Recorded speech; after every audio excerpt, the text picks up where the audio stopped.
Public safety के लिए अब किसी भी मोबाइल नेटवर्क को कब्जे में ले लेगा केंद्र। नए टेलीकम्युनिकेशन बिल की क्या है बड़ी बातें, आइए जानते हैं।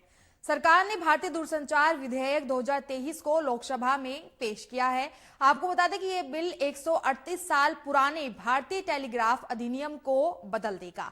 जी हां, संचार, इलेक्ट्रॉनिक्स व सूचना प्रौद्योगिकी मंत्री अश्विनी वैष्णव ने संसद की सुरक्षा में चूक को लेकर लोकसभा में विपक्षी सदस्यों के जोरदार हंगामे के बीच इस विधेयक को पेश किया है। इस बिल के जरिए सरकार नया दूरसंचार कानून बनाने का प्रस्ताव कर रही है, जो टेलीग्राफ अधिनियम 1885 की जगह ले लेगा। इस विधेयक को मंत्रिमंडल ने अगस्त में मंजूरी दी थी और इस मसौदा कानून के जरिए दूरसंचार कंपनियों के लिए कई अहम नियम सरल तो होंगे ही और इसके जरिए सैटेलाइट सर्विस के लिए भी नए नियम लाए जाएंगे। दरअसल आपको बता दूं कि टेलीकम्युनिकेशन के लिए प्रस्तावित कानून में कहा गया है कि केंद्र सार्वजनिक सुरक्षा या फिर पब्लिक इमरजेंसी की स्थिति में किसी भी दूरसंचार नेटवर्क पर अस्थायी कब्जा कर सकता है। मसौदा कानून में कहा गया है कि आपदा प्रबंधन या फिर सार्वजनिक सुरक्षा के हित में और सार्वजनिक आपातकाल की घटना होने पर यह कदम उठाया जाएगा।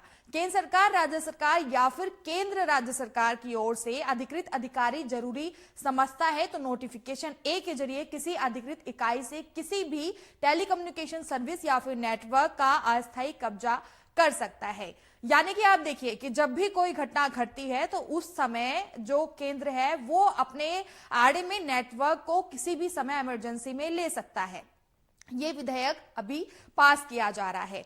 टीआरआई के अधिकार क्षेत्र में फेरबदल का प्रावधान। आपको बता दें कि विधेयक में दूरसंचार नियामक संस्था भारतीय दूरसंचार नियामक प्राधिकरण ट्राई के अधिकार क्षेत्र में फेरबदल के प्रावधान शामिल है। दूरसंचार विधेयक के मसौदे में उपयोगकर्ताओं की सुरक्षा बढ़ाने के लिए ओवर द टॉप यानी कि ओटीटी या इंटरनेट आधारित कॉलिंग और मैसेजिंग एप्स को टेलीकम्युनिकेशन की परिभाषा के तहत लाने का प्रस्ताव दिया गया था। रिपोर्ट के मुताबिक मसौदे में किसी कंपनी की ओर से अपना परमिट सरेंडर करने की स्थिति में लाइसेंस, रजिस्ट्रेशन का शुल्क वापस करने जैसे कुछ नियमों को आसान बनाने का प्रस्ताव है। नए विधेयक में सरकार को उपभोक्ताओं के हित में प्रवेश शुल्क, लाइसेंस शुल्क, जुर्माना माफ करने, बाजार में प्रतिस्पर्धा सुनिश्चित करने और इसके अलावा दूरसंचार नेटवर्क की उपलब्धता या फिर निरंतरता और राष्ट्रीय सुरक्षा सुनिश्चित करने के लिए शक्ति प्रदान करने का मौका मिलेगा। यानी कि अब से किसी भी नेटवर्क पर केंद्र सरकार आसानी से अगर ये लागू होता है तो कब्जा कर पाएगी।